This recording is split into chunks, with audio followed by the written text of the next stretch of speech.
Jaheim vient de nouveau d'être arrêté pour cruauté animale. Pour ceux qui s'en souviennent, Jaheim c'est un chanteur de R&B des années 2000 notamment, très inspiré de Luther Vandross. Il a énormément de hits que j'adore personnellement. Put That Woman First. Pour le plaisir comme ça, j'ai envie de vous reciter Just In Case.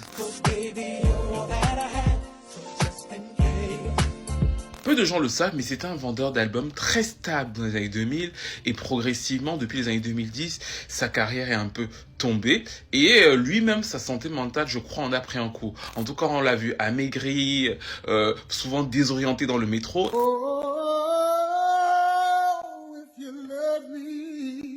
Et il s'est notamment illustré depuis 2021 en tant que personne qui est extrêmement cruelle avec les animaux. En 2021, il y avait une perquisition chez lui parce qu'il y avait eu un signalement des voisins et on avait retrouvé 15 chiens totalement déshydratés dans leur urine, dans leurs excréments, limite au bord de la mort. D'ailleurs, un était mort dans une des pièces, c'est-à-dire que l'odeur et les autres chiens étaient totalement en détresse, tellement que 6 ont dû être hospitalisés d'urgence. Il avait fait face à la justice à cette époque-là, mais il n'avait pas eu de condamnation. Du coup, là, on a fait face à une récidive, c'est-à-dire que la police a trouvé 6 chiens dans sa voiture, pareil, totalement déshydratés dans leurs excréments, ça faisait plusieurs jours qu'ils n'avaient pas mangé. L'un d'eux aussi est décédé, il a été arrêté, encore une fois pour les faits de cruauté animale, de maltraitance animale, horrible.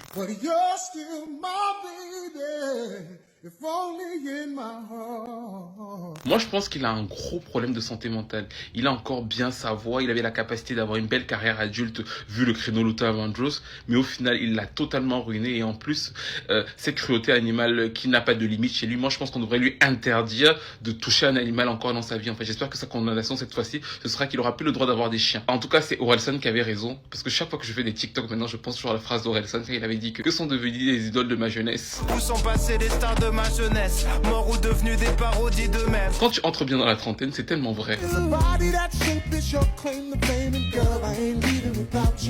Il était incroyable ce monsieur quand je grandissais.